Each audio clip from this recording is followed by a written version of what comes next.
Batman versus the Punisher, but with a twist. What if Batman was an actual vampire and the Punisher Frankenstein? Before we get started, don't forget to subscribe, like, and comment. Who do you think wins and why?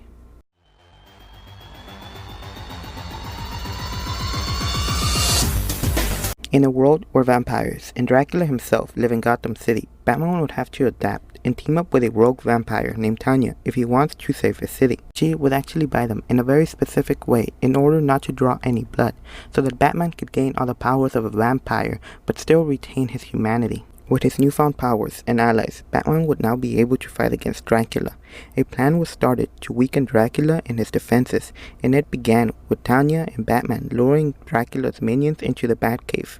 Batman then proceeded to destroy the roof of the Batcave in order for sunlight to destroy Dracula's minions. Unfortunately, someone had to stay down there to ensure no one survived. With most of the vampires dead, Batman finally decided to attack Dracula himself, and after an intense battle, Batman at long last managed to kill Dracula by impaling him on a tree. His victory wasn't without a price, as during the battle, Dracula managed to drain Batman's last bit of blood, meaning that his humanity was gone. Unlike regular Batman, who doesn't possess any powers, this Batman actually does. His strength, speed, and durability were all increased after he was bitten and transformed into a vampire. He's so strong that he can effortlessly lift his car with a single hand, and he's so fast that he can catch an arrow from a crossbow, which can travel anywhere from 150 feet per second to 450 feet per second. And he's so durable that bullets do absolutely nothing to him. He can also see perfectly at night, and as long as Batman continues to feed on blood, he is technically immortal and will not age any further. After the Punisher was killed by Daken, he would be resurrected and reassembled by Morbius and the Legion of Monsters in hopes that he would help them against Hellsguard and his army of samurais who were killing all monsters as they believed they weren't creatures of God. At first he refused to help them, but after speaking with the Living Mummy and seeing how bad Hellsguard was killing all the monsters, he decided to help. But before they could decide what to do, they were attacked. In the pursuing battle, several monsters would die and some would be taken, like Morbius. With the help of the Legion of Monsters, Frank would discover where Hellsguard's hideout was at and finally take the battle to him. After going through several dozen zombie Nazis and samurais, Frank and Hellsguard would finally battle, and with a little help from another monster, Frank would come out victorious. Soon after, Frank would go looking for Daken in search of revenge. Before he could deliver the final blow, he was stopped by Wolverine. It would also be him who would save Frank and help him transform back into his human form. After he was resurrected, the Punisher's strength and durability were all increased. He is now capable of easily bursting through a concrete wall and can effortlessly chop off several zombie heads. He survived a helicopter crash and being hit by a car. His speed was also enhanced after his resurrection. He's fast enough to block bullets from Hellsguard's minigun, which has a muzzle velocity of 2,800 feet per second. The Punisher also obtained a healing factor thanks to the Bloodstone. He is capable of healing from almost anything, even stab wounds to the chest and the neck. His healing factor is so strong that over time he was able to heal back to his human form. His gear includes a handgun, which is capable of destroying a zombie's head, thermite grenades, and a minigun that shoots bullets that grow legs and burrow themselves in its targets. The Punisher is also a very skilled fighter and marksman. So who wins and why? Let's analyze Vampire Batman and Frank some more and compare feats to feats, but before we do, there are going to be some rules. The first round will be a normal battle, however in the second round, Batman and Frank will be both in bloodlust.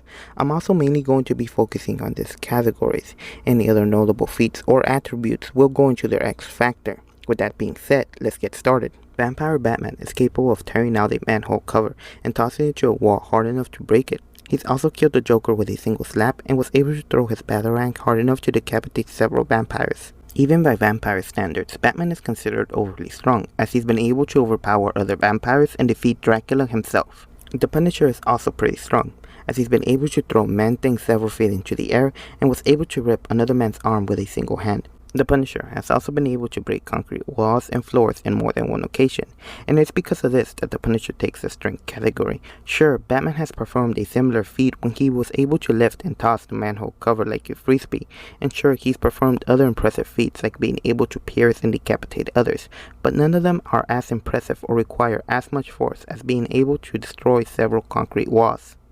As for their durability, Batman has shown on multiple occasions to not be affected by gunfire and can withstand Scarecrow's fear gas. Even normal methods, which would typically kill a vampire, don't work on Batman, like crosses and holy water. Even stabbing him through the heart wouldn't fully kill him. The first time they tried this on him, they just put him in a coma, and the second time he just pulled it out. The Punisher has arrived getting slammed against a van and a wall hard enough to crack it. He's so durable that he isn't bothered by cuts even when they're in places like his chest and neck. By far, his best durability feat was when he survived more than 500 bolts of electricity running through his body. Even with this very impressive feat, Batman still takes the durability category, and it's mainly due to Batman possessing more feats. When it comes to their speed, Batman doesn't have a lot of feats, but the ones he does have are pretty impressive. He's been able to dodge a couple of attacks from Dracula and several arrows. The Punisher is fast enough to cut a cyborg samurai in half so fast that he doesn't even realize it happened, and he's fast enough to block an attack from a cyborg samurai who's fast enough to react to bullets. He's also dodged gunfire from a minigun, and as I already stated, a minigun has a muzzle velocity of 2,800 feet per second, and it's because of this that the Punisher takes the speed category. The last category we're going to be looking at is their X Factor. Batman's X Factor is his ability to transform into a giant bat, which gives him the ability to fly. He can also turn himself into mist, which lets him sneak around and hide in plain sight. The Punisher's X Factor is all his gear, which includes handguns, dual machine guns, and a minigun. When we look at everything they've been able to accomplish, who wins and why, I'm going to give the first round to the Punisher, as he does possess the better strength and speed, but physical abilities alone aren't enough to defeat Batman, as he does have the superior durability, but not by a lot. The main reason why the Punisher takes this round is because he can attack from any range, and Batman can't. Batman's only way of winning this would be if he kept his distance, and he could either do this by flying, or he could simply turn himself into mist. The only problem with Batman keeping his distance is that he wouldn't be able to attack, because most of his attacks involve him being at close range to his opponent. The Punisher, on the other hand, could attack from any distance because he has a whole bunch of different guns. But to be honest, most of the Punisher's guns wouldn't really affect Batman. If anything, they would just bother him. The only weapon that the Punisher has that would truly hurt Batman would be his minigun. But what if they were both in bloodlust? Would the results be different or the same? And once again, the Punisher wins. But unlike the first round, where he won fairly easy, here it isn't going to be anything like that. Seeing as when both find themselves in a state similar to bloodlust, things don't usually go their way. The only reason why the Punisher is still winning is due to the fact that he can actually hurt his opponent. But hey, who do you think wins? Do you think bloodlust would change the results of the battle? And if so, let us know down in the comments below.